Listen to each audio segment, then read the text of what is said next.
and well met, everyone out there watching. Welcome to Bonus Action, where friends don't let friends adventure alone. I am your friendly neighborhood campaign manager, David Armstrong, and I am welcoming you to Volume 2 of our show. Yes, we are back. It is incredible. It's exciting in here.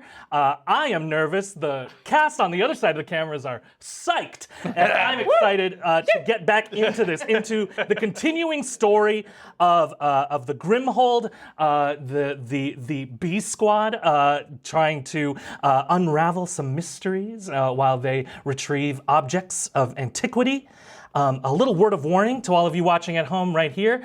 If you haven't watched Volume 1, if you're jumping in here, I don't recommend it. I would recommend watching it first. There's no worse spoiler than a sequel. So I would go ahead and watch that. It's all free on YouTube, available now. And then come back here. We'll wait for you. No, we won't. We'll edit that. But you have been warned. Here there be indeed spoilers for this story.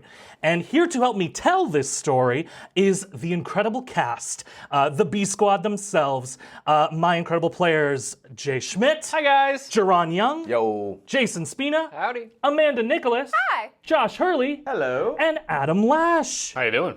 How do you all feel? Excited and ready to go? Yeah? Man. Put me in, coach. Well, don't get too comfortable. And actually, I'd like you to get a little uncomfortable because we're going to start, before we get into the rocking intro, I would like to start this a little unorthodox. Uh-oh. And I'm going to need everybody, except for Barbie, to leave the table. What? Oh no, don't go! Okay. Wow. We got all this stuff set up. David. I know, Starting strong. honestly, I felt so bad. Gotta get this love it. perfect, and now I'm immediately gonna... Okay, I guess we're all going to the green Actually, room. none of you Yeah. guys are going to play. My God. On my tummy. I can, yeah, I'll text you. We're gonna start an alternate YouTube room. You guys can hang with us. Come and hang with us, and we'll figure out what's going on together. Oh no! Goodbye. Goodbye, Barbie. Bye-bye. Bye, Barbie. Bye, Nice Ken. knowing you. Yeah. Great. Sorry. Josh, He's helping. I gotta grab my drink. Josh, All right. Well, I'm gonna scoot. That'll probably get cut. Josh, Right? not so subtly trying to stay. Oh no, I'll be fine. I need my drink. Just need my drink. It just stays. David, Amanda, how you feeling? I'm terrified. My tummy's all buttery. I know. So is mine, so that's okay. Great. This happens. Here we go. Barbie. The camera opens on this establishing shot of the Capitol as the sun starts to rise, but then we suddenly see it start to reverse. The sky darkens, the camera starts to fly backward, and we're traveling backward in time. Watching ships reverse at sea. We're watching the seasons reverse, snow and rain fly up into the clouds, trees unflower and unbloom, and we see the cycle all reverse several times over. And the camera finally slows down in the land of Illendale, to the edge of a town called Sitsbury. Everything starts to move forward in time, but we are back in the past 7 years. This is barely teenaged Barbie. Somewhere on the cusp of 13 and 14, 13 I think. The yearning and desire for purpose has yet to develop for this Barbie. It is, as of now, simply the youthful ambitions and dreams of a teenager before they've even gotten to senior year in high school. A little indicative of how your family has always treated you, though. You're like the oldest kid still sitting at the kids' table for every meal. I think Barbie even has one sibling who is younger, but they had like a year younger, but they had this growth spurt, and so they're even taller than you now. Aww. And everybody's asked them to go on the hunt, and so they go. And you're still a little too small, a little too not strong enough to go. Maybe next year is what they used to say. Now it's kind of just assumed at this point that you are not going on the hunt. Poor Barbie. Say it. Yeah. I imagine also this sibling is like 14, 15, like just suddenly has no idea what to do with this body that they've like, oh, going on the hunt, oh, all that. But it's generally assumed that you're staying behind to watch all the youngins and hang out with the elders, basically. So it does mean that you have a bunch of smaller cousins, and also because a bunch of your siblings are also much older than you, you also have nieces and nephews to look after. And they all really, what is nice is that they all really look up to you and they want to be cool like you. You do all of their cooking, you do all the baking, you do all the prep for the hunt's homecoming. And also when the kids get told that they're still too young or too small, you comfort them. And you also, I imagine Barbie sets up like a pretend hunt for all of the cousins and nieces and nephews. Yep. And also the great thing about being an aunt, I think, is that unlike a parent, you can have favorites. So, so I think as the camera settles on this pathway, you're walking on this path starting to go into the forest, into the rosewood. And the camera sort of settles behind your shoulder, tracking you. And we see, I think your favorite, we see Jordy. And I imagine at this point, Jordy would be about 5. Little mop of hair, unkempt, such wispy bangs. And how would you describe your relationship with Jordy? What do you think you and him are like? How do you spend the days? Well, he is my favorite little adventure buddy. He's got a really creative brain, and so we do a lot of imagination time. We go on lots of little adventures, and he's always pointing out, oh, there's a bear behind that tree, and then we have to go and we tackle him, and then we do lots of pretend fights, and he will, he always gets to have the big finishing blow. I always make sure because he's gotta because he's pretty small. And just even in our clan, and I was small too, and I remember, and I'm still small, and I think he's probably ultimately going to get bigger than I ever will. But for right now, he's small, and he's kind of kind of picked on. Like it's just like because one thing matters in our clan, and that's beefiness, that's height, that's just general girth. I regret it. I regret it immediately. I know. And he, so he and I will often just kind of go off on our own and do our own thing because he's just a sweet kid. He's so nice. He's so sweet, and he's so fun and adventuresome. So I actually made him my sous chef. Oh.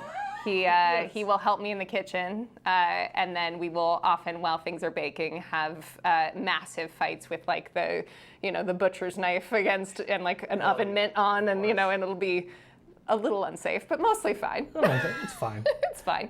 I treat him more like a friend, I think, and maybe I'm always looking out for him, but he's just my buddy. I love it. Yeah. You see as he's running back and forth, he's kind of doing that little kid thing of he runs forward a little ways. He goes and picks up a stick and looks at it for a while, throws it as far as he can. You can see poking out of the straight down. Yeah. You can see out of the back of his pocket he has the makeshift it's a full chef's hat, even though it's just a sous chef. And most of you two are baking, but he's no, gotta wear the chef's hat. Yeah. Gotta wear the full hat. He comes back. I can't do it. It don't fit over the pony. No, of course. You got to keep the pony in. He at one That's point. actually a new hairstyle for Barbie. She's trying it out. Ooh. Age 13. She's just thought, you know what? Oh my gosh, this is the origins This of is the origin pony. of the pony. It's so it's not no nonsense yet. There's a little bit of nonsense still. He runs forward again.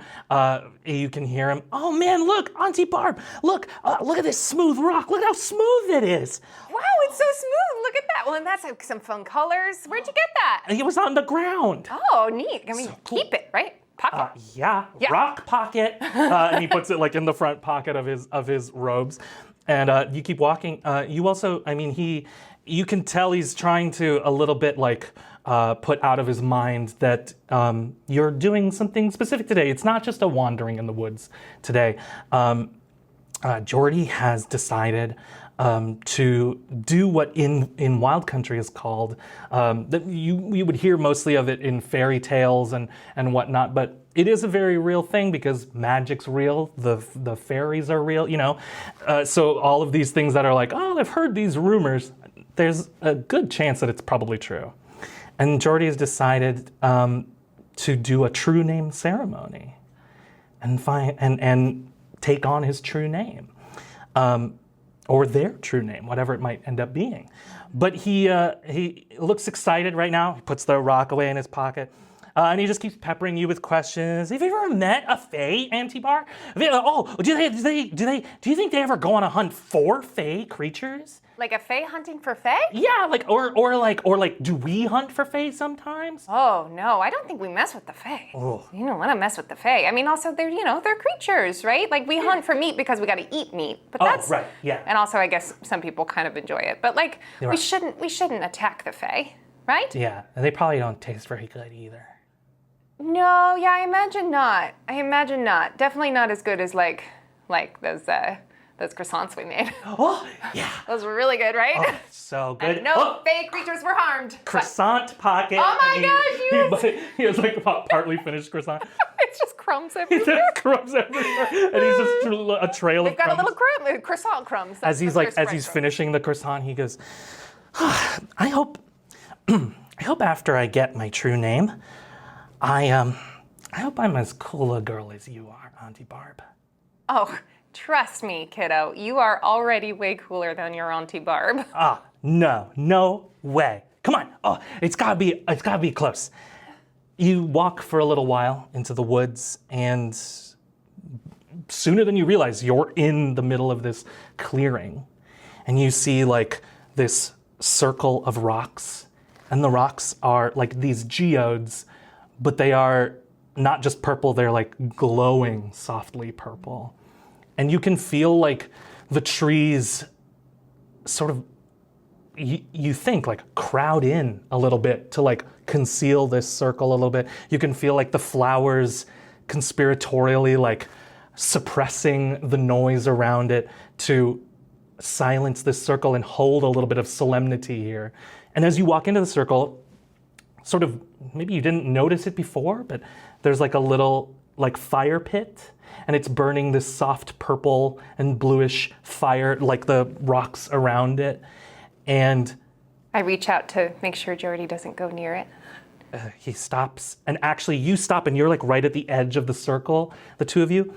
And in the silence, as he's waiting for the go-ahead from you, you hear a little,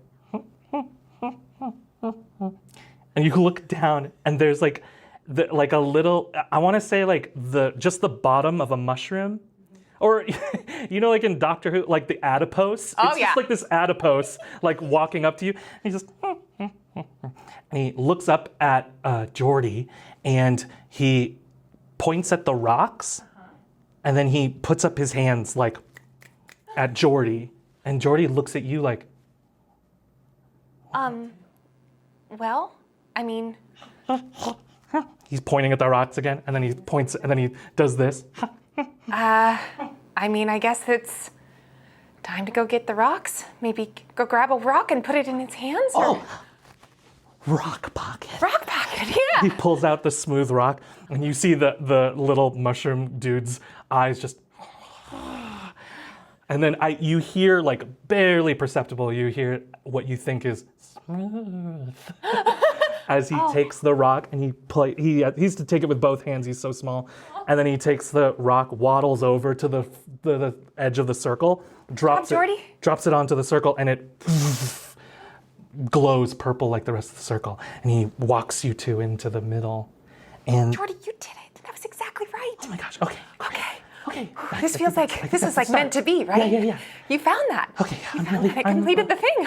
I'm glad you're here with me. You got this. Okay, cool.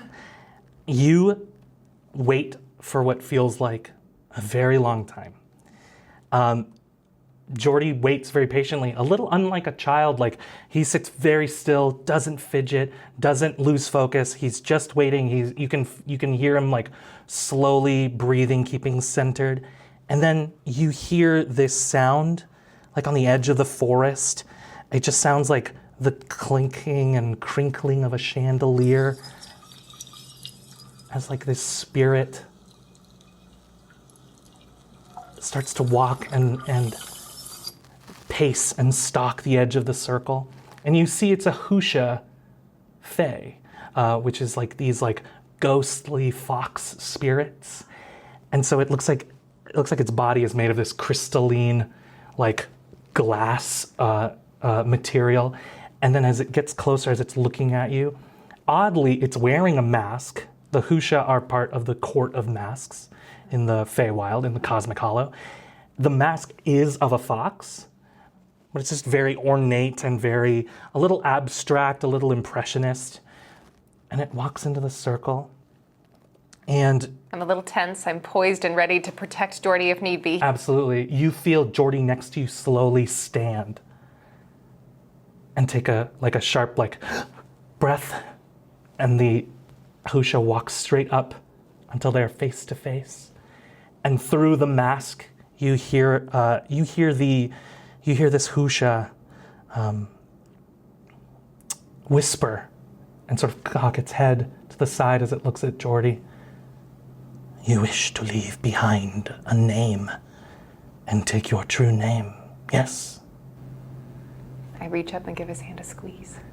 Jordy, you just see him look to the side, like look at you, and look back at the creature. Yes. The Husha bows. Let us begin.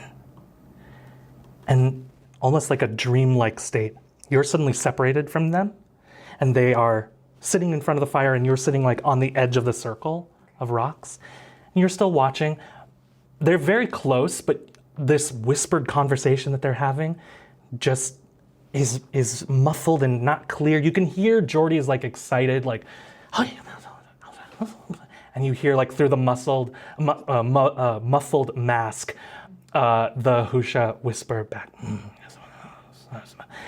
And they take this ceremony, and eventually he stands, and he's ready, stands in front of the fire, and the Husha starts to walk around the circle. And you know that the next part of the ceremony, as you've heard in the stories, is that the Husha removes their mask to take the name.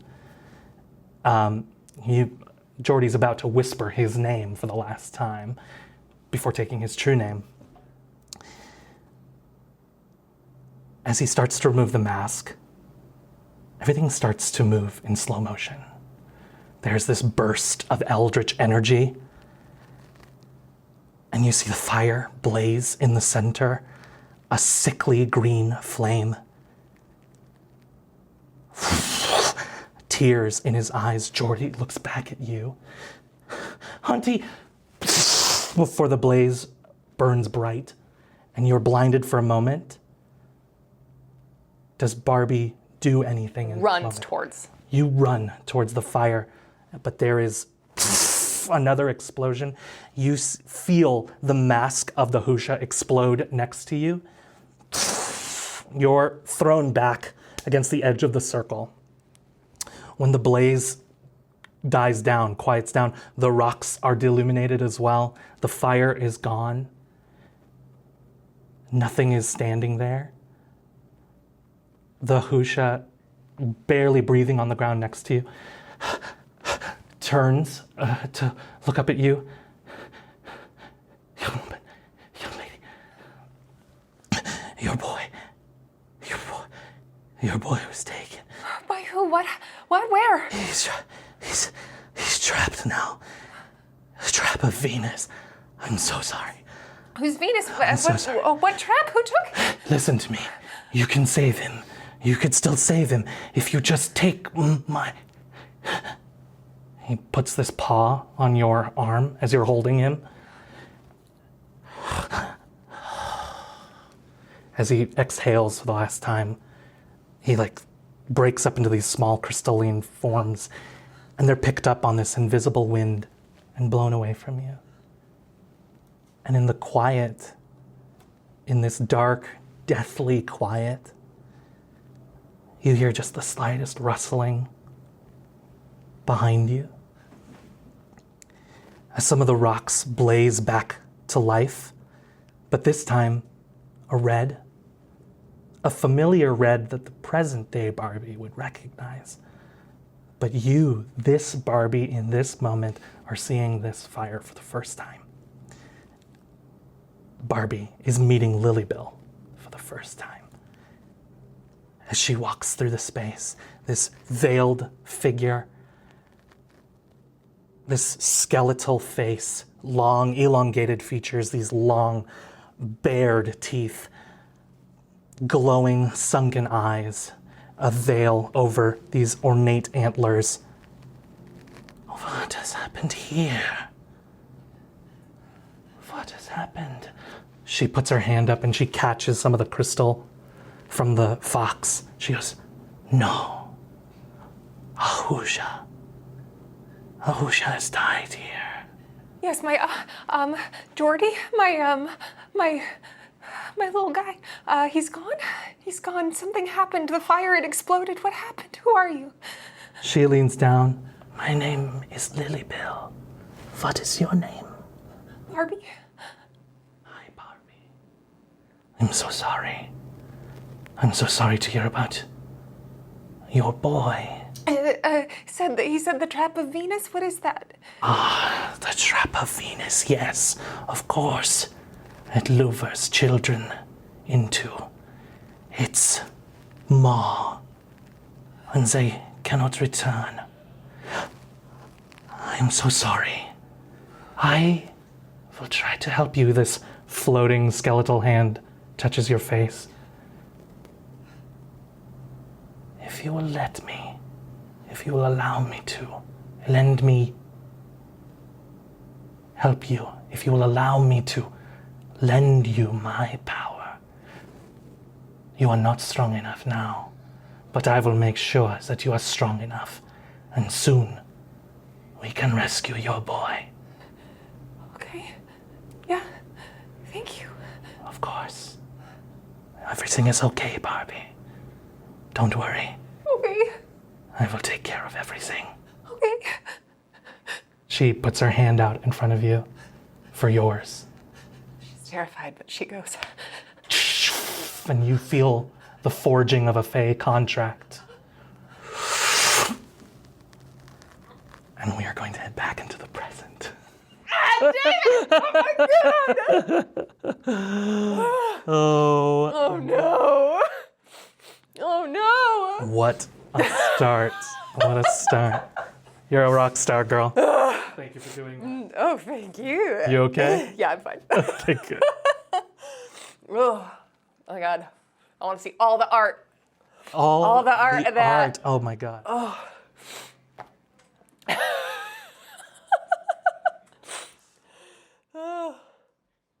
Hey, so first of all, what the fuck? Second of all, what the fuck? I heard laughter and tears. What is this? Are they related or separate? Forever. And their onion rings are dope. Oh my god. Well, they have the combo now with the fries and onions. You okay? Yep. Everything's fine. Oh. You okay? Yep. What did you do, David? What did you do? David, you'll watch it on the edit. Wow. David. That is actually a question Adam had. If he was going to be allowed to edit this before. Oh, We yeah. get nominated for a drama, Webby drama. And we'll probably edit out some of this shuffle business as we get back. Right? Who cares? No, everything's gold, baby. This is part of the show. The shuffle. Everyone loves when everyone comes back from the green room. Like, what's happening? What's going on? Whoa. Well, so much for all my Why fart are we all my fart fart jokes? jokes. I mean, that's, well, as everyone gets settled back in, I would like to officially say to the 6 heroes assembled. Oh, we haven't even done the and intro to yet. all of you watching at home, welcome to Wild Country.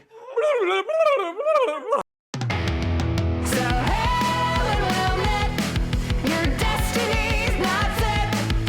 When you're a misfit, everything's just a hit.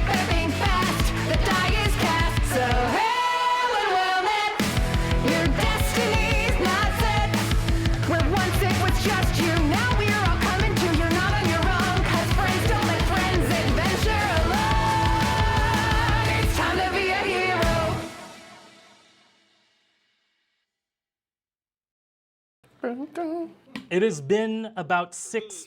Oh! First mistake. Yeah, I didn't have time to load up the clip, so I just used the video that I was already watching. I have to watch the show back sometimes because I don't remember what I said. It has been about 6 months since the blacksmith sorcerer Barbrick Warmhearth, the cool gnome shadow dancer monk Marlin, steel flame Wayans, the tiefling intern and chosen warlock of Avelia, Vora Escala, the wild soul half-orc Barbie the Dainty, the forgetful berserker barbarian Todd, and the eldritch knight Victor Antilles set out to recover the fabled Arcfire of Salardon. Through some difficult battles, uncomfortable truths, and a lot of shrimp, the team was successful and made it out with their lives as well as the Arcfire intact. But a move of desperation from Barbrick and his fire sprite Torch set some irrevocable gears into motion. The Arcfire, it turns out, was a dragon's egg. Now, the last dragons were slain a millennium prior in a different age, and the last time dragons were born into the Nine Realms, much less Wild Country, elves were still made of starlight. Dwarves were still mostly rock and all living underground. Humans hadn't even appeared yet.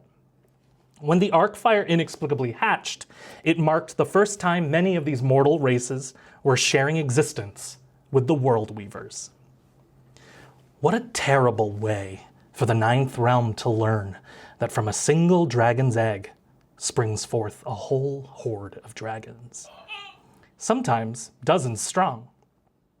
The legend that they are selfish, solitary creatures could not be further from the truth. If I just rolled a 10. The horde is quite capable of cooperation, and the hatching of an egg is like the immediate germination of an entirely new realm-wide biome. There is a hierarchy to the horde. There are waterborne dragon turtles, mountain-bound burrow worms, amphitheres in the skies, all of them still infants, of course. But so uncertain are we as the wild folk of what they could be and what they are capable of that the world could only stand and watch. The Weavers had returned. And imagine how the dragon horde must feel. Their collective knowledge remembers a time that they once ruled these realms. How terrible it must be to return to a world you made, only to be the first dragons in several centuries. Would you be afraid? Would you be sad? Would you be angry? Would dragon's rage burn within you? So, what does a population do in the wake of a likely apocalypse? What can you do, really? But try your level best to ignore it. The Empire did manage to do a couple of things. During the time of the harvest, many resources were redirected toward expanding the city settlements. These borough extensions built to accommodate the wander-bound, many of which were open by the height of winter, ushered in a new era of living. And the cities, well, many wizards and mages now work for city councils, looked to for protection and wisdom. The city centers once more look like they are slowly and subtly preparing for war. And the Grimhold, well, it's been almost nonstop work. The original retrieval team is either dead or they have decided to retire. The owners have expanded their home base staff, but the new retrieval team have been stretched rather thin. They worked through both the last two major holidays. Over winter, we rejoin our team on the first day of spring. The morning after the holiday celebrating the new year, the good voyage of the Wanderer, and its midnight revelries, the sun creeps up, piercing through dramatic clouds. And even though many of the wild folk are appropriately hungover or exhausted from the New Year's celebrations, it is worth it to rally, as the first day of spring is rung in with various festivals and parties. In the capital, in Selbin, The city is already awash with color and abuzz with energy because of the upcoming parade of celebrants. But before that, as the city awakens to a new day and a new year, the first LCV broadcast greets the morning. And because there's a bunch of LCV screens already set up all along the River Prologue, all through the Market District, all the way up into the Temple District for various viewings of whatever, they all buzz and flicker to life simultaneously as the intro music of the show, The Discerning Eye, begins.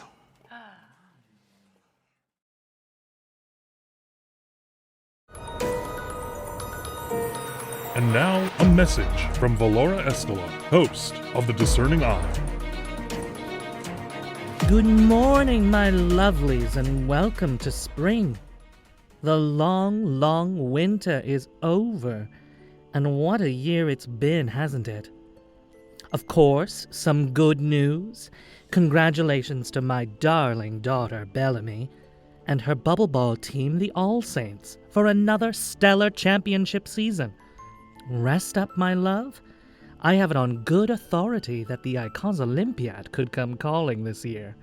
And as for my son, Mordred, Morty, I know the Mad Mages did not do as well this year as we'd hoped, but every loss is an opportunity for growth, and you've grown into a fine young man. He is single, folks. Let me know if you also have a bright young star still living at home with you who could use a partner. Now, as for more serious events, the supposed return of dragons, a species not seen in existence for nearly 1,000 years. I don't know if you all are aware of the kind of spells these wizards can do, what shenanigans they're able to pull. A spell, for instance, called Find Familiar, which can bring forth a companion, among them a luck dragon, whatever that is. A spell called Summon Draconic Spirit, A mere light show in the sky. A spell verbatim called Illusory Dragon. Just because they've seen it in a coloring book, they think they can recreate it for us. All I'm saying is, as I always do, keep a discerning eye, lovelies. Who benefits from dragon fear? Well, as I've already mentioned, these wizards and magicians seem to suddenly have very steady employment. Maybe they're going around trying to prevent more of this Arcfire debacle. Or maybe they're perpetuating it themselves. Well, either way, my attitude is this. And of course, some will accuse me of a little bit of revisionist history. But the last time dragons roamed Wild Country, it was us who took care of them. So, keep your eyes discerning, lovelies, and keep your minds in the present. If you're in the capital, I hope everyone has a marvelous time at the parade today. I so wish I could join you. I am, as always, Mama Valora. And don't you worry, Mama's got you.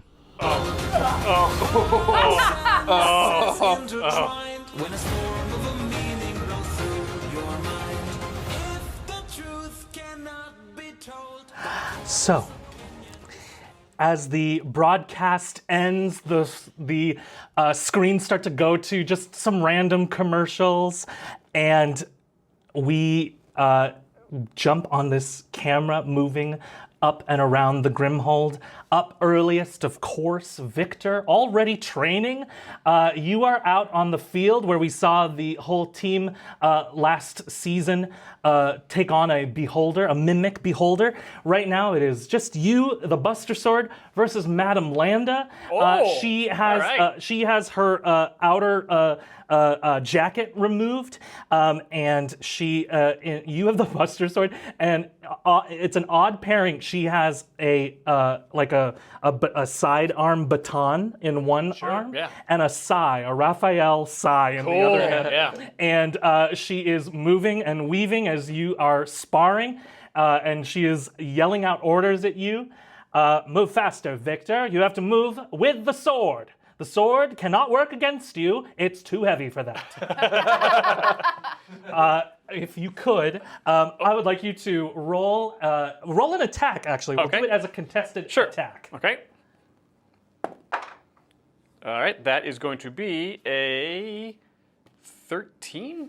A 13. As you come down with a 17, you do this big vertical, like downward swing. She catches it with the base of the sai, moves it to the side, and she goes, "What did I just tell you, boy?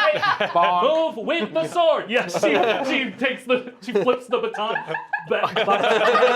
Come on, you've left yourself open. What are you gonna do now? What does Victor do? Victor,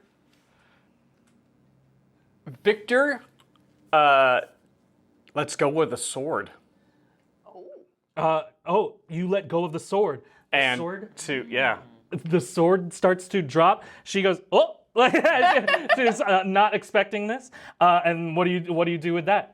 Straight shot, straight to solar plexus. You punch her. No roll necessary. You punch her. She takes the hit. She moves backward from you. If you want to if you want to do anything as she leaves your threatened area. I will catch the sword.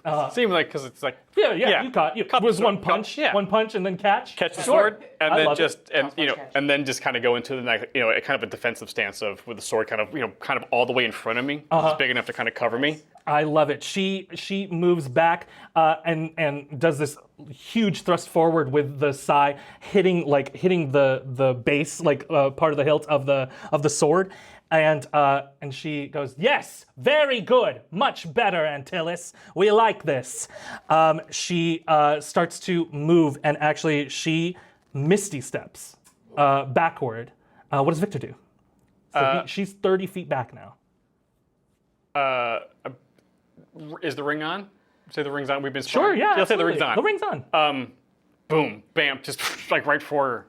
She sees that. She takes her cunning action to also dash as a bonus action, so she moves again. You still have your movement. I do have my movement. Sure, movement. You keep. And she goes, "Oh shit!" And you let's do another attack. Let's go one more time.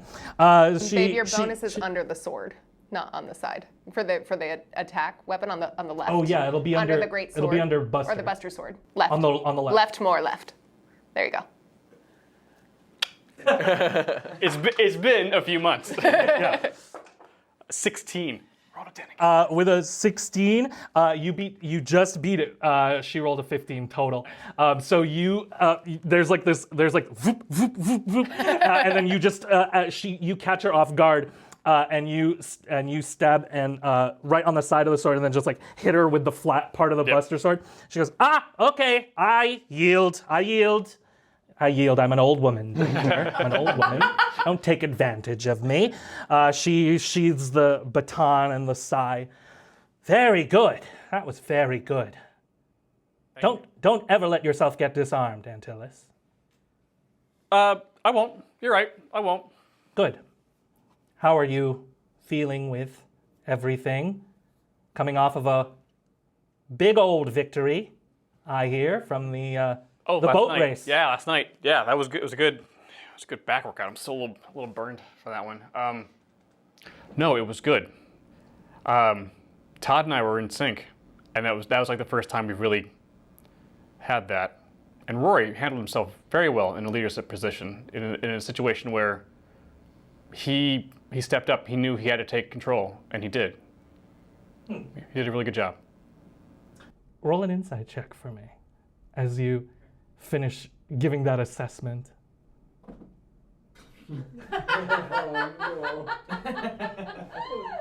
It'd be net 1. Ooh. She narrows her eyes and smiles, and you just see her go, yes. and in your mind, you go. There's a small part of you that just goes, "Uh-oh, she's mad at me." But she says, "Wonderful. Well, I think it is worth it. You're keeping your training up. You are excelling in sort of these extracurricular activities, as it were.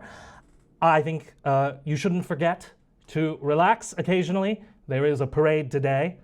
I recommend you go to it. Training's done for the day. breakfast time. And she turns and walks away. The camera leaves with her, and like you're sort of left like kind of befuddled. With essentially orders from the trainer to go to the parade today. The camera follows Madame Landa for a while and then goes up one of the paths next to the blacksmith shop, and we see smoke billowing out of the chimney already. And as the camera goes into the blacksmith shop, no one's there. The camera sort of looks around like, oh no. It flies up into the city real fast. You see it like looking around real fast, and then it centers in on something, zooms down back into the market square. And we find Cecile, your apprentice, Barbrick, and you, Brick. You are walking through the city. It looks like Cecile is gathering some supplies for more blacksmithing today.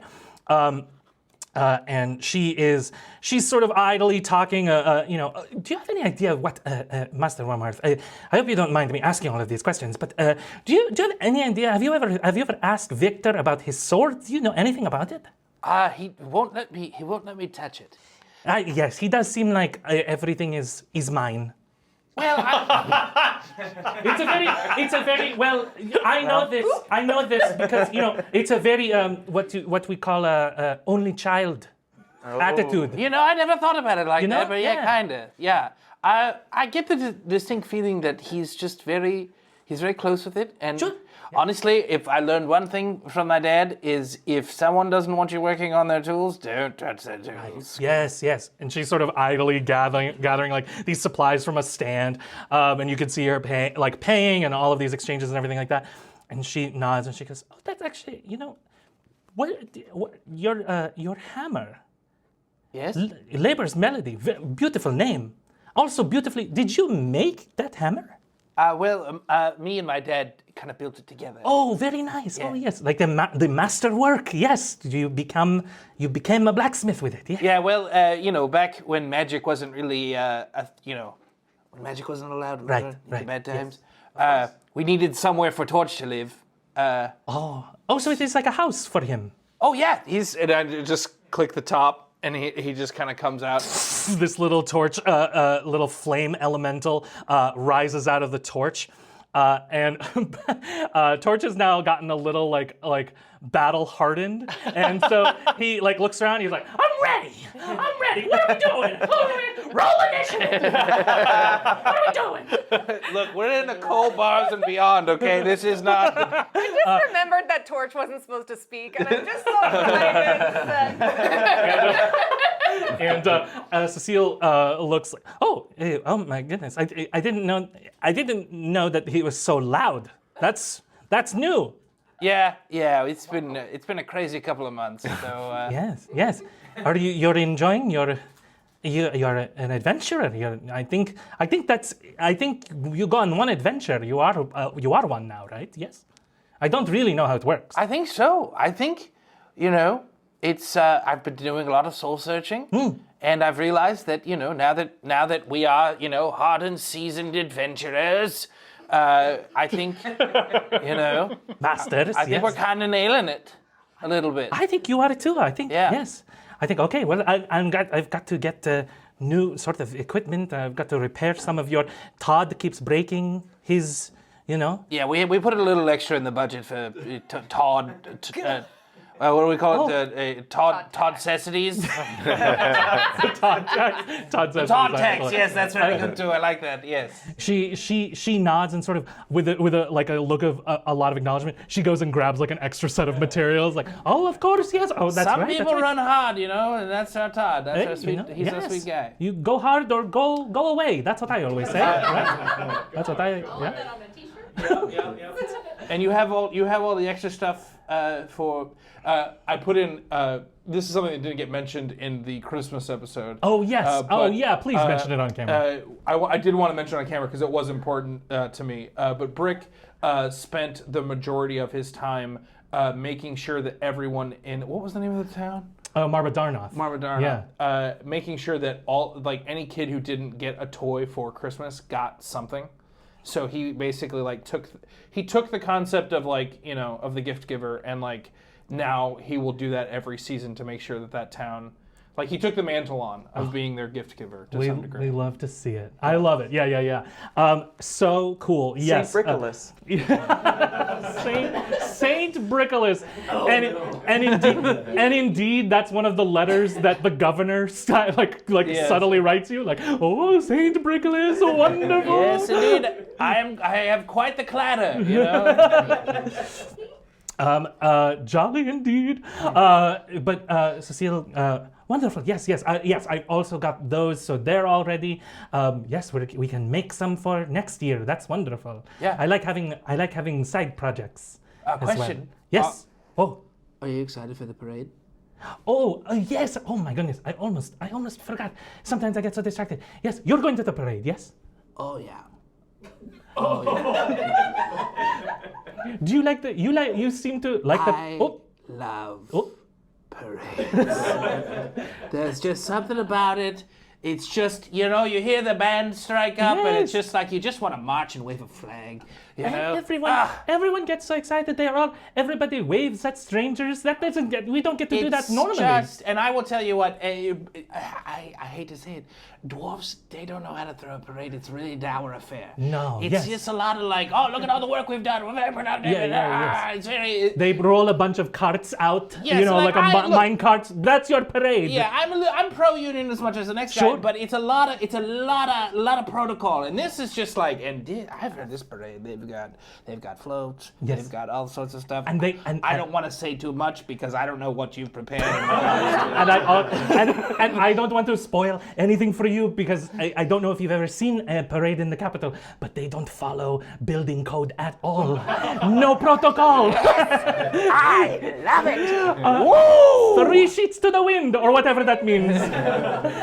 Yes. Okay. Well, I'd better get back. But you should go to the parade. You should get a good spot. I don't need your permission to go to the parade. I'm going to the parade. Okay, bye. She also walks away.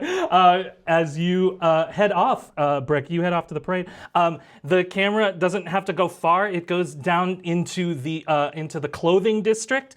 And Marlin, you're at the Miller's Wind, which is the tailor shop that you got your Candles of Solstice coat at.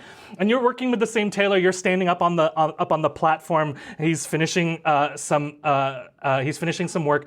Basically, he's incorporated some of the peacock feathering and pleating into the inner lining of your regular coat. Basically, it's the cloak of elven kind, but I've just flavored it as like the temple's uniform for the Shadow Dancer. So on one side, it's like dark, shadowy, like, you know, you can use it to move in the night. And then if you open it, I actually give you this to keep track of. Where did I put it? Oh, here we go. Oh my God, everybody's so far away now. Oh. Jay, this is the peacock coat of the hypnotist.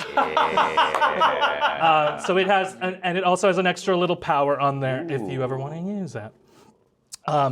Should I read it? Sure. Yeah, if you want. This fabulous multicolored coat may be worn over other garments and will not crease if folded. Once a day, the coat can be flourished, and you subject all creatures within 10 feet of you to a Constitution saving throw. If they fail, they are blinded till the start of your next turn. This charge resets at dawn. That's so cool. Wow. Call it flashing. You do now. I would like to cast Strut That Runway Mama. But Marlin, he's finishing up, and of course, the finishing touches, wonderful. Oh, you look. You. May I just say, I hope I can be as respectful as I can be in this surnome. But it's a wonderful body to work on. You know what I mean? Sometimes it just is perfect, and you know I don't have to tweak anything. Everything. You're proportional. That's so helpful for garments. Thank you so much. I really appreciate it. I didn't grow up loving my body, so it's nice for somebody to say that. Thank you. Oh, you're welcome. Of course. Yes, we make everything to compliment one's body. So of course, we celebrate them. Yes. Are you going to the parade? Oh, yes. Definitely with this coat. Oh Absolutely. yes, be careful. Be very, don't want to. You can sort of, he teaches you like you can open it to like this is the coat. You can display it, but to actually activate the power, he shows you. Just be very careful when you do it this way. Okay. Yes, of course. You don't want to blind the children. Oh no. David, I feel like with your description, I feel like you look up on the wall or something and you see a bunch of like almost like Picasso style clothings and costumes that are so like strange angled like bodies that you're just like it's like the one normal proportion that you've got to work on for the last like year. Well, it's like a fantasy setting, so it's like most people who've walked into this are like centaurs. And half giants. And he's like, wonderful. No surprises. Centaurs, they all want capris. And we have that unending debate where it's like, where do the capris? How do you wear the capris on a four-legged? But he also stops from. He says, I, if you don't mind, nothing personal. If you don't want to, you don't have to say anything. But your the garment that I've sort of affixed this to, I recognize it as a, sort of one of the temples, but I'm not familiar with this one. Is it new? No. Or is it, no? Oh. No, it's not new. Oh, I see. Okay. No. Been around for a while. Been around for a while. Oh. A decent amount of time. A secret. Yeah. I see. Is it what is? Oh. Sorry. Yes. Oh, that's all right. he does this waving motion, and like you see the lights dim. Like, oh no. I'm so sorry. I'm so sorry. Of course. Well, I won't say another word about it. But it is beautiful. It is a beautiful design. I wish I'd see more of them. Are you the only one? You're the only member of this temple? No, I'm not. Everybody else. I don't know if I should be talking to you about this. Of course. Yes. What am I? I'm just a tailor. I guess so. Are you just a tailor? Yeah, you're just a tailor. The lights dim even more. What? Someone in the back room is like counting. Like, Cheese it. There's more of us, but I haven't seen them in a while. I don't know where we all are. So. I see. So, yeah, it's complicated, as they say. Yes, it is very complicated. All right. Well, indeed. He waves his hands, and the lights return to normal. He goes, "I'm sorry. You're right. I shouldn't pry. I just feel like because we've worked so well together. Yeah. I felt like we'd bonded a little bit, but." That is okay. No. We're cool. Of course, yeah, no. Yes, we're very cool, and it changes nothing what I said previous. You are amazing. You are wonderful, and you're going to kill it at this parade. Thank you. Have so much fun, Sir Gnome. I shall see you soon. He flourishes like he's going to disappear, but he just sort of pirouettes on the spot and walks back out. We leave Marlin as the camera flies back out.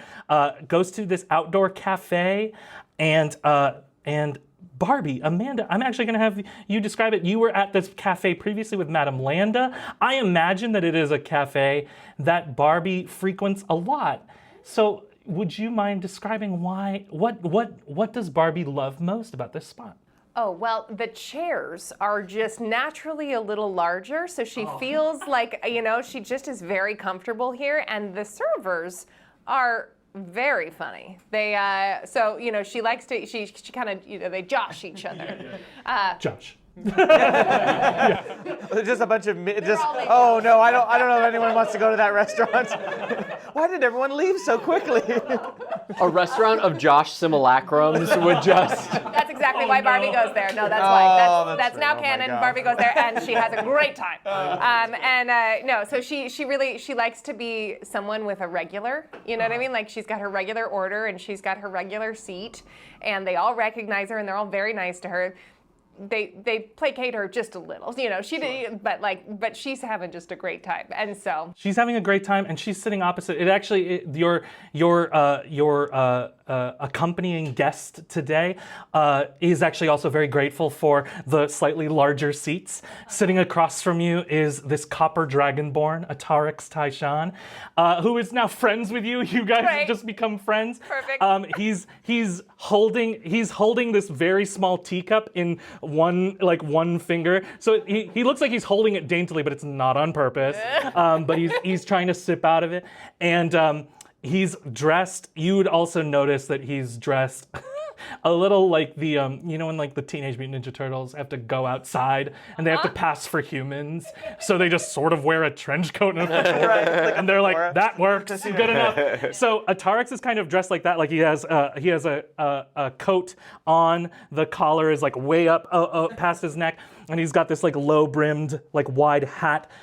Because I think even Barbie would be aware, like with the return of dragons, the few dragonborn are, looked at with a little bit of a sideways glance. So he's trying to be as inconspicuous as he can. Which is a real struggle right now. He's drinking out of the tiniest cup possible. Oh yes, hot. Oh, not really. I'm a dragon, so it doesn't affect me. Oh, you're just noting it. Yeah, just noting. It's always important to remember when even if it doesn't affect you, you have to remember that it. Clock it. Clock it. Yeah. Well, I like this place. They always have things the right temperature they're supposed to be. You see one of the servers come by with like a little thermometer, like a mini thermometer, stick it into your teacup, and just wait for a moment, and then they go. Perfect. Classic Josh. Thanks, Josh. Now back to the examiner's room. Attarix looks around. They are very funny. They are.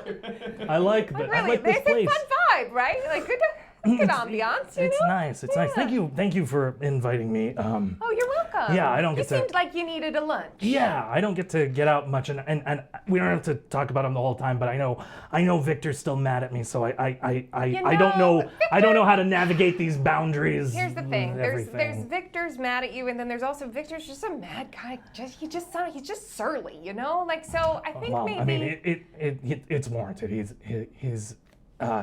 Basically, when you think about it, he's had 3 dads who've let him down. Yeah, well, here's the thing.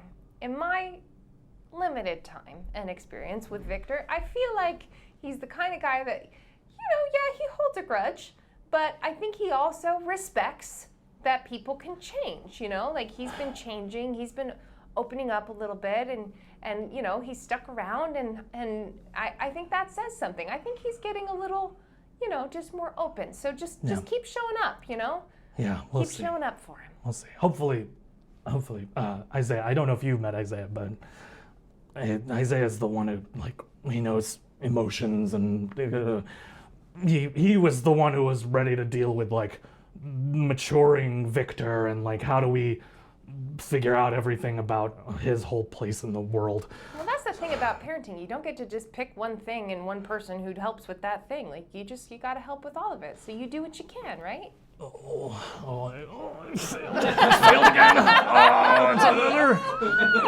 It's another fail for old Dragon Sean. Oh, boy. Will you not talk about my friend like that, please?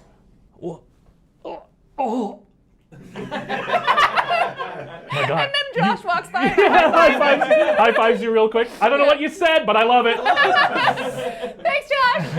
He sighs. Attarix kind of looks for a moment. You kind of steer him out of a spiral, pretty much, and he goes, I know I've got a lot of work to do. I've got a lot to make up for, and I'm trying. But thank you. You should work here. You're very funny, but also not work here. You should do something. You should do something more because you're very insightful. Oh. Yeah. Huh. Barbie has never been called insightful before. She is shocked. Hey, don't talk about my friend that way. What? He just goes, never mind. I've never been good at the jokes. I've never been. Oh, no, he's funny. money. Oh, thank you. Anyway, I don't want to keep too much of your time. You're going to the parade, yes? Oh, of course. Yeah, good. Yeah. Yeah, I think I'm gonna watch. Maybe from not close by, but maybe. But I'll Are catch people it. still giving you a hard time? I mean, it's one of those things where, I can't be in everybody's head. I don't know, but. Cause I'll punch. Oh no! You don't have to punch him. I No. can thump him just to like knock a little. Yeah. The sentiment is appreciated. Okay. I love that, but you don't have to do that. Okay. Let's try and find. I think part of me being something in Victor's life down the line, hopefully, I think it also means I need to find solutions that aren't violence. Oh. Huh. Then maybe that's something for you to think about too. Yeah. You know? could bake for him? I don't know. I mean, yeah, I don't know. I can teach you how to make cinnamon rolls. Ooh. That's What are those? I literally never heard those words. I just bring out a big thing of cinnamon. I just roll it on the table. There you go. Goodbye. You snort the whole thing. He goes, all right. You know what? Actually, thank you, Barbie. You should get going. This one's on me. I'll pay for it. Yeah. That's you're like, really nice. Hey, and listen, if it helps, I'll put in a good word for you with Victor. don't force it. Don't. won't. Yeah. Don't. You don't have to do that. But I'll just, gently lob it in. if it comes up, where I see an yeah. opportunity. If it comes up, Nice you're like, word. oh my gosh, hey. What a nice guy. What a guy. I paid for my lunch. He's trying. He's trying his best. Well, and that counts. So, one thing at a time, right? Hopefully. Yeah. Thank you. All right. right. I'll see you later. Okay. She goes in for a hug, but then it's awkward. So she He's already like picked up the bows a little. and he bows and you see him like spill a little. Oh no! sorry. Okay. Oh, it's hot. See ya. It doesn't burn me. Okay, bye. Bye, Josh. The whole restaurant goes bye. And speaking of Josh, the camera goes across the market bazaar a little bit. Todd, you are walking into your new favorite coffee shop. It's called Americana Sam's. Yes. And it has this big sign, a steaming hot cup of coffee. It looks like the sign is the smoke coming out of this like steaming hot Americana. That's their signature beverage. This lovely little halfling woman greets you at the door. You're already familiar with her. You know Lacey. She's got this very like curly blonde hair, and she's wearing one of those like flat caps. And she greets you. A ground fresh daily morning to you, Todd. I'm Lacey, of course. Can I get your usual Americana started for you? Good morning, Lacey. It's me, Todd. I'm ready for an Americana that you are gonna make for me. And he goes to high five her, but I think he like misses and like dents the table. Whoa! And as you dent the table, you hear, but Lacey turns and goes to make the Americana. You slam the table, and you hear like an audience on the other side of a wall just go, yeah! Like he's here and he smashed the table already. Woo! You have to wait for the audience to die down before you deliver your next line. And as she's like making all the Americana, she goes, "Got any plans today, Todd?" Yeah, we got some big plans today. Had a lot of fun. I don't know if you heard about our big adventure yesterday, but No, tell me all about it. Well, let me make a short story long. What? What? Oh, how long do you have? Until I finish this Americana, and then I Okay. have to help another customer. Oh, all right. I understand. Well, we basically fought a time monster, and we won a sailing competition, and it was awesome. That's incredible. Wait, yes, I did hear about this. That was you? Yeah, well, it was me and a few other buddies of mine. Wow. I don't know if you know Victor, Rory. Nope. Okay. Well, But you they should sound know them. incredible if They're they're friends with super you. cool. They're BFFs. We have sleepovers. We hang out. It's a good time. I love it. We read together, have a good time. Yeah, but I'm excited for today because we're gonna be going raiding some tree fruit. You're raiding tree fruit? Yeah. What does that mean? We're going to the parade. What? We're going to the parade today. I feel like you're saying You should know about this. It's all over the radio. Hang on. I feel like you're saying it wrong, Todd. Radio? Parade. Parade. Yeah, a parade. A parade. Yeah, not a parade. Wait a minute. You're telling me I bought a bunch of baskets and some straps and I studied up on fruit for nothing? You could still bring all that to the parade. Will there be pears at this parade? Maybe. Will we be able to ambush any sort of fruits? Ambush fruit? I wouldn't recommend it, but you can if you want. Okay. Well, that was the plan, and I'm sticking to it. So if I see any fruit at that parade, I'm gonna take it down. You know what I love about you, Todd? What? Every conversation with you is an adventure. she finishes the Americana, slides it over to you, and then she brings a step stool over and puts it in front of you, climbs up on the step stool, gets up into your face as close as she can, and she just yells, "Thank you for what you've done. We appreciate it very much. Ha!" You're so welcome. Then he reaches into his furry underwear and he pulls it. I forgot my cash. Is my credit good here? Yes, this one's on the house. Oh, but can I have it? Yes. Okay, cool. She hands it to you, steps down from the step stool, takes it away, and heads off. You have your steaming hot cup of Americana, and you're heading off to the parade as well. Yeah, going to the parade. Incredible. I bump into you coming out of the coffee shop. Hey! What coffee shop did you go to? Oh, I just had some. There was a snorted cinnamon roll, but it was pretty good. Sounds good. Have you ever been to Josh's? No. Really fun. Really? A little. I hear it's a little overrated. Absolutely not. They try a little hard over there, but you know what? They got a good heart. They do As well. I just said to Ataric, effort is what matters. That's what matters. That's what I'm Let's saying. go. Let's go. Hold on, let me go grab my baskets. You grab all your baskets and head off to the parade. Rory. The camera swings back into the Grimhold, and it flies into the renovated Wizard's Tower.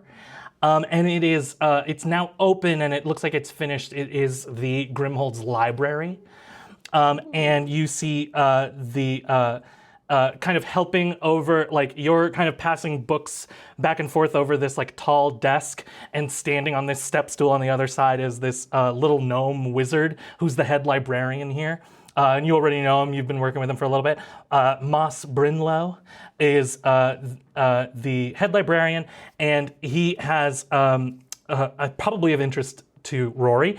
He's kind of idly talking about the spell or the ritual that he's just sort of completed, which is he has learned from the prison of Pattaya, because the Grimhold now has basically a satellite staff that is there because they can't bring everything from the prison to the Grimhold. He has figured out how to use the bookbinding ritual to basically make a gate, an arcane gate that you can step through. It only lasts for a couple hours every day, and then he has to recast it. He hasn't figured out how to increase the potency of that yet, and that's sort of what he's idly talking about. He's like, if we just sort of find, I was using dewberry, and if I can find dryberry, that would be better. It would probably last longer. And he's oh, thank you, Rory, as you're handing him books, and he's sort of shelving them. He's putting them in his categorization system. But he is just talking about that. And as you're helping him, you start to hear some noise coming down this there's kind of a vestibule and an outer part of the Wizard's Tower before it gets into the library. And you're starting to hear voices come down the hall. And as I said in the intro, the staff of the Grimhold has kind of expanded a little bit, and one of the main things that's happened is there is now an intern program, and the big important thing is the interns are paid. So they're all paid, but there's 4 of you now. You are now considered the head intern. And the first person that runs in, familiar to you, this wiry little guy. He's now a little old. He's not a little older, but he has changed since the night before. He's running in a little late. Sav looks at you. Mr. Rory, wonderful. Sorry we're a little late. My partner in crime here was dawdling. And you look back and you recognize the second intern, who is kind of the same age as Sav and kind of a similar build. And you actually recognize him right away as the ball holder for the wind doves, the one who they were yelling at. You know, you better not fuck it up this time. You see him, and he nods, looks at you. He's still a little shy. I hate to describe it this way, but he looks bullied. So, like, you know, he's kind of a very turned inward child, but he just sort of nods respectfully at you, and you hear him just mumble, like, Mr. Rory? And Sav goes, come on, we gotta get through these books. And Maz, kids, don't knock the books over, and don't crack the spines. The spines are fragile. Mending doesn't work on the spines. Damn kids. And then the last voice you hear coming down the hall, you hear her before you see her, but she goes, you two, don't run. The wizard's towers are never up to code. You might fall. About a year older than Sav and Warren. Warren is the other intern. A year older than them, so a year younger than you. Walks in the last intern. She's got like this like kind of short bob, like this kind, not really curly, like tight curls, like they're like these wavy, loose curls of red hair. She's got these green eyes that are covered by these like half-rimmed, like big glasses. And then she is wearing what is basically the Nightshade Academy. So Nightshade Academy, the magic school here on the Capitol. She's wearing basically their uniform because Nightshade is kind of like the private school of the Drsina League.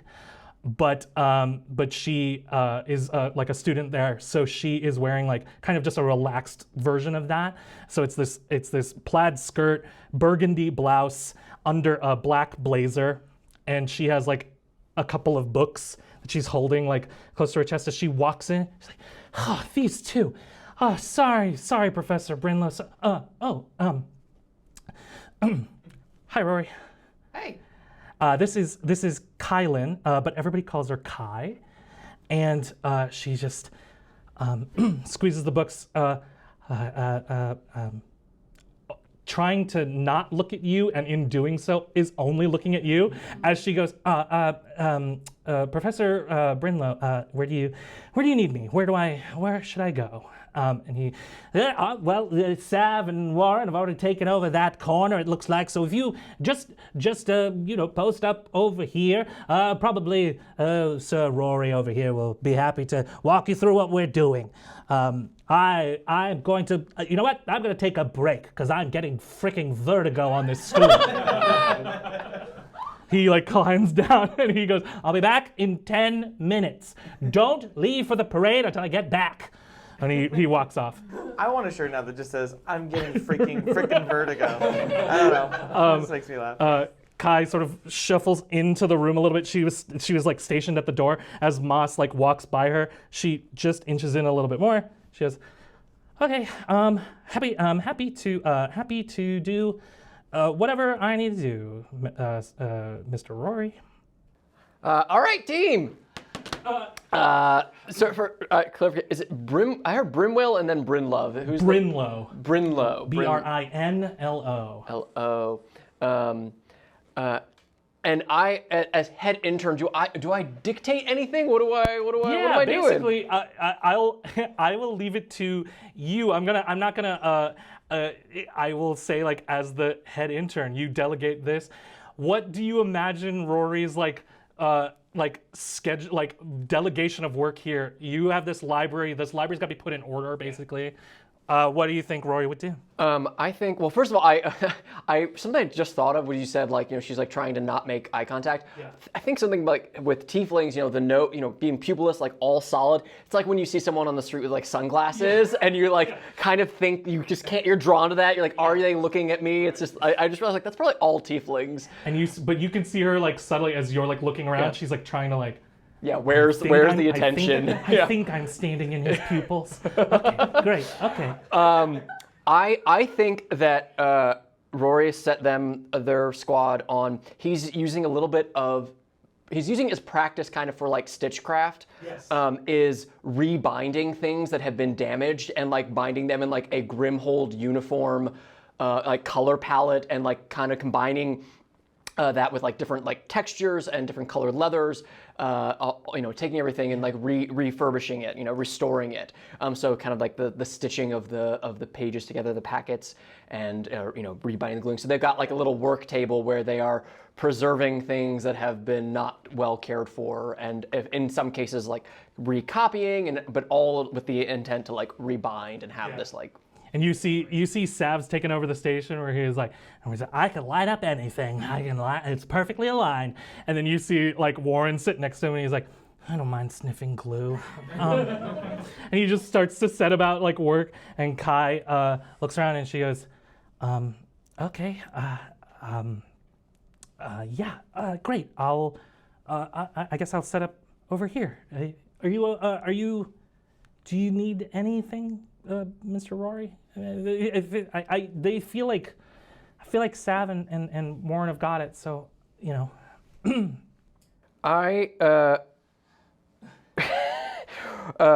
Player has a concept of what this is, and I think Rory does too. But I don't think Rory has any has any ability to deftly handle this situation. I'm trying to think what is the least deft way to respond. I'm so excited. He just goes, me, I'm good. Great.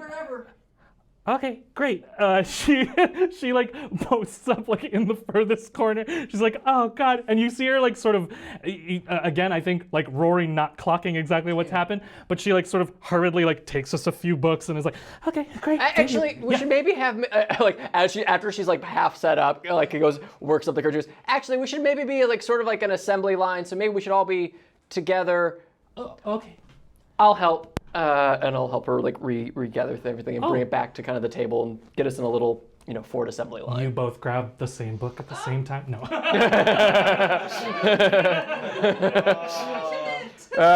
Hell's Rebuke.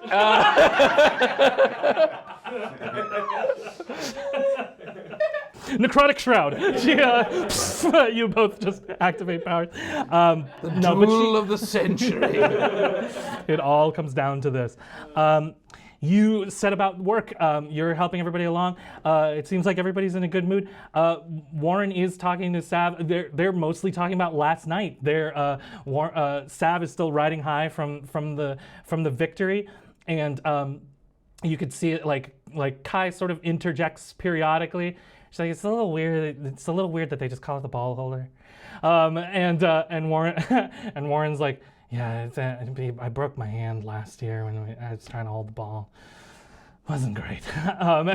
And Sav's like oblivious to it all. It's just like, yeah, it was really cool this year. Oh my God, I had a crack team. It was so fun. You guys need to meet Todd. You guys absolutely need to meet Todd. And Victor's cool too. Victor was really cool. But I hear sometimes he's a little scary. He was a little scary sometimes. But you were scary too, Mr. Rory. Oh, well, thanks, I think. Yeah, look, Kai goes, why were you scary? Magic stuff, I guess. Oh, right, yeah. You're magic, yeah. But I'm learning magic. Oh, through what method? Books? Excellent. What are? That's a great way to learn. What are you working on? She looks around in this surrounded by. She goes, yeah. I just mean like I just mean like Bobrick, like he's sort of like an innate thing, and but he also develops it, and mine is different, and I just didn't know. She's gonna roll against that. Mine is different. It's so funny. She goes, oh, okay, yeah. She rolled a 2. She just goes, oh, different, yeah. Yeah, I haven't. I get a little behind on reading. I like to read other things, so it's sometimes I get a little distracted. But it's mostly a lot of. I mean, the thing about Nightshade is that it's a lot of practical magic, a lot of utility stuff. So it's all good. It's all helpful. But like, I don't know. I heard about you guys. What are you interested in learning outside of that? Oh, well, it's a little dumb. Hey, this is the intern program. This is a safe space. And Sav looks up and he's like, "Yeah, we're cool. We're cool. We're the cool ones." She goes, I really like illusion magic, but everybody sort of is like, that's for magicians and stuff, like stage magician, So, but I don't know. It's kind of cool. It's I get like this is so dumb. I don't know. It just makes me really happy. So, I mean, all I'll say is like, and I think sort of a tenet around here is like follow that. Oh, that goes for everybody. The two of them look up, nod. Yeah. They go back to their work. She goes, "Huh, that's really cool, Rory. Yeah. Sorry, Mr. Rory." No, don't do that. No? No. Oh, that feels weird. I was following. Yeah, I was trying to let it sit for a little bit. You guys, just like I'm. What should I call you? Rory. Rory? Rory, everybody, just Rory, okay? It's a good name. Thanks. She like, you see her like make this like face. You don't really know what it means, but she like buries her face in a book, and sets about work. And then I also go, by the way, guys, yeah, Victor's like spooky, but he's a big softie, so don't. So just like, don't let him intimidate you. Sav goes, and then you see the slight, like for the first time, you see the slightest smile on Warren's face as he goes, and he like keeps working. Don't say that to his face. Like, respect him. I would never. Sav goes, oh no, I would never say anything to his face at all. You all work for a little bit. About 10 minutes later, Moss comes back. He goes, all right, go to the parade. Don't come back until you've thoroughly enjoyed yourselves. This work will be here when you come back. Not to be a downer, but we've got stuff to do. So, but enjoy. No bad. Bye. You head off. He can't go because he'll get vertigo. Yeah. Wow. No, I get parallax. The parade is just like, oh God, all these people moving. I'll look for dry berries. Thank you. Yes, that'll be good. As you all. Can I interject there? Please. Yeah. I think after they're working out, if we're kind of timed as the set has been going on, that when Rory leaves the tower with the other interns, Victor is waiting for him downstairs, and so you guys exit the building, like you leave, but you didn't clock that I'm just kind of waiting around the. Yeah. And so you guys get a couple steps. Like, Rory. Forget what I said. Forget. As you say Rory, Sav and Warren just go and then they run away. They just run towards the parade. Kai sticks by you for a moment, and then as you guys like. Yeah, I walk up. As you walk up, Kai just nods at you very respectfully, and she goes, "I'll see you later, I'll see you Rory." guys at the parade. Yeah. Bye. Goodbye. She walks away. Yeah. Huh. How was that? The leader of the interns, huh? Yeah, it's a modicum of responsibility and power. I don't know. It's seniority. I think it'll all even out once I'm like by year 10 of being an intern, I think like we'll all be. That's how long interns last? 10 years? I mean, I don't know. I just figure like I'll like I don't want to be anything else. I don't think. Till I'm like old. What's old, Rory? I don't know, like when my hair is gray or something. Then I'll. I don't know. I don't want to be anything official. Let's go. I was ordered to go to the parade, so I didn't want to go alone. Great, let's go. Let's go. Can as we walk by and I toss him a piece of fruit from a basket of fruit that I've just been stealing from people, and I toss it to him and I said, "Let's go!" Absolutely. The fruit is fine. Fine. Aha! Why does this fruit taste like it was violently acquired? This is blood fruit. You all. A blood orange. A blood. Thank you. Good night, everybody. As you all head towards the parade, basically it is a very long, grand parade. It goes up one side of the river prologue, up through the market district, the Riverside Market, and then it basically makes this U-turn up in the Temple district, and then heads down the other side of the river prologue through the City of Prosperity, so all along the west side of the capital. It's very long, but you all converge. Basically, the Grimhold is nearest to the Temple of Life, which is dedicated to the mother god Saranda. These are the only temples actually in the entire empire that are still dedicated to the actual 4 gods of the realm. And the magic one is no longer there. It's been converted into Nightshade Academy. It is no longer a temple. But at the Temple of Life, it's kind of the easiest town square for the parade to like make its U-turn and then head down the other side. So there's a big crowd gathered, and you can see the floats starting to pull into this town square to like make their turn. There is the lead float, which is like pretty much just a simple stage. And you can see on that stage, there are 4 figures standing on it and waving. You see 2 figures dressed very much like farmers, but it's just the cleanest, brightest versions of like farming outfits, like very clean overalls, very clean flannel shirt. And then there's one younger individual with them who also looks like it's kind of this weird fusion of like wizard's robes, but the wizard robes on top are made of flannel, and then he's wearing like a wizard's hat that's been like a brim has been added to it, so it's like a farmer's hat and a low wizard's hat. Whoa. And he's like also waving, everybody's cheering this.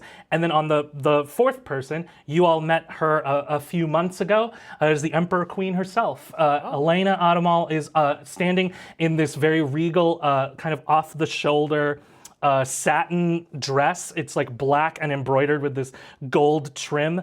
It like is in this gradient as it goes down out into the skirt and the train. It has like this sheer layer of like black over it, so you can see like this gold like shining through. She's waving, of course. People are throwing flowers towards that lead car. It kind of slows down as the rest of the parade catches up to it. Behind that lead car is 2 floats. The front one, like the one that's kind of on the inside track, is this like replica pirate ship. And the pirate ship's name is the Middling Claymore.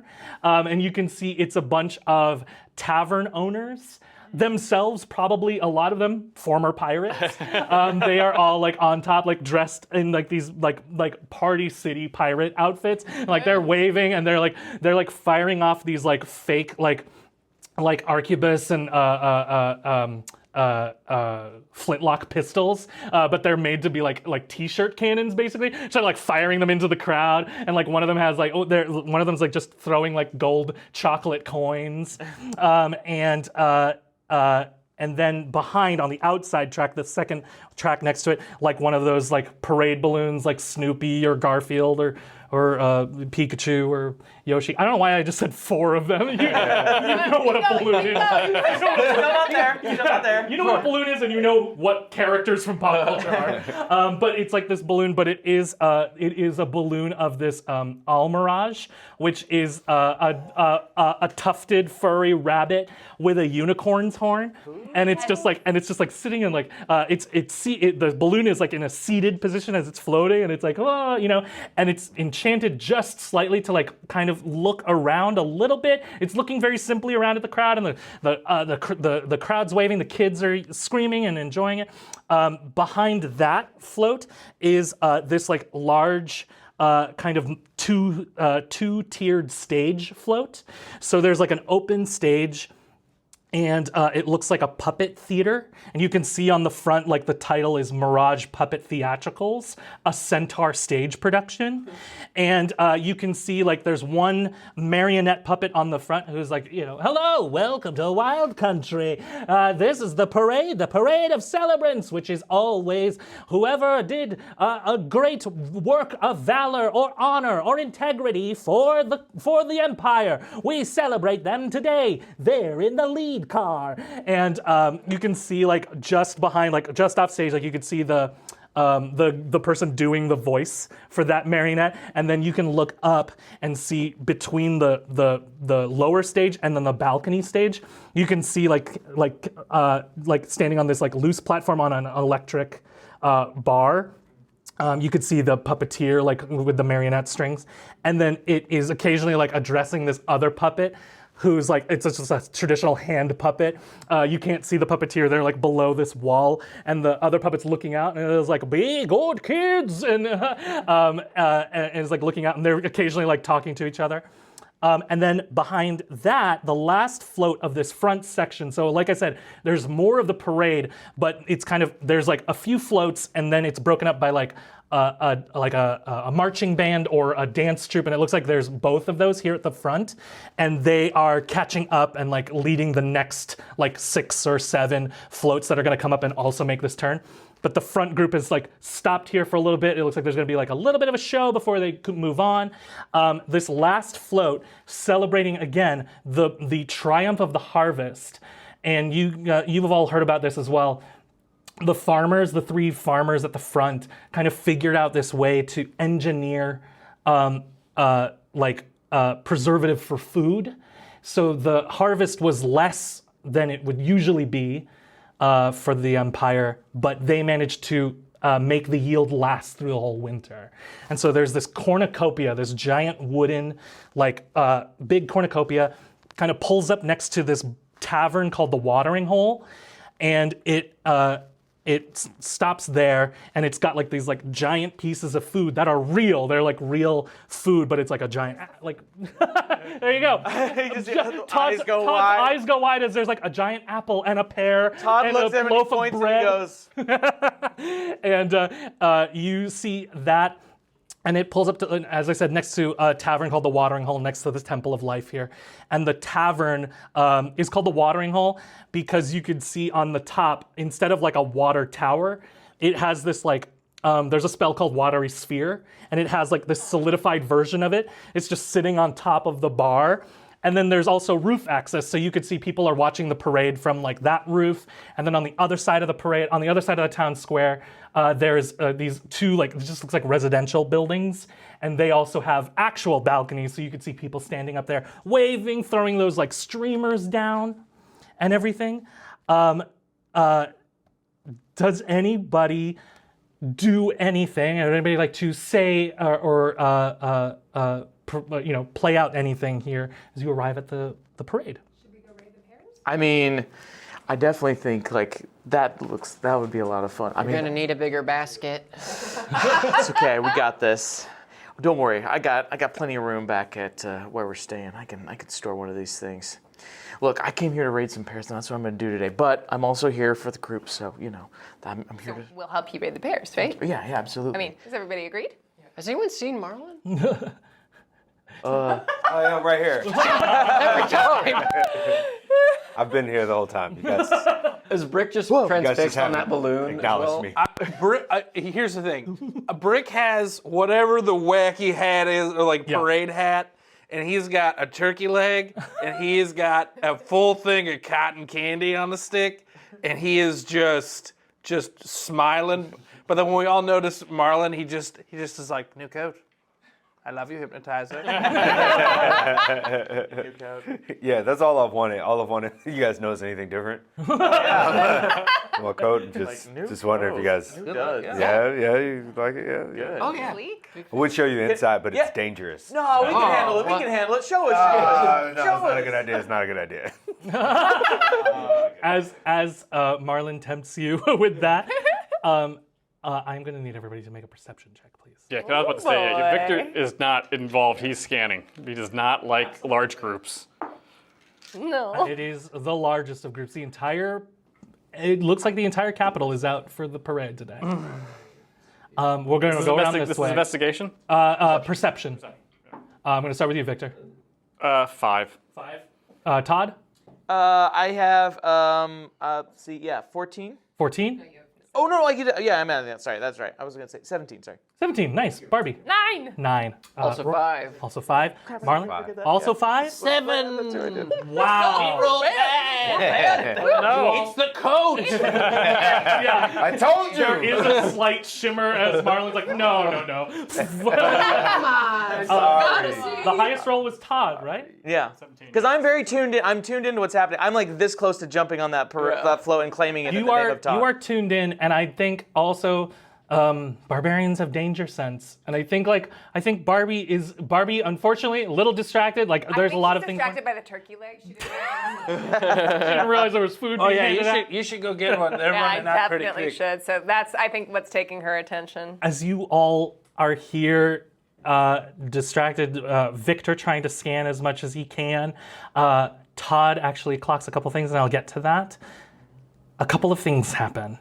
A couple of strings of fate are pulled simultaneously. I think Todd clocks this. In the front car. Can I have really quickly? Could I just be like, you see the little the zoom in?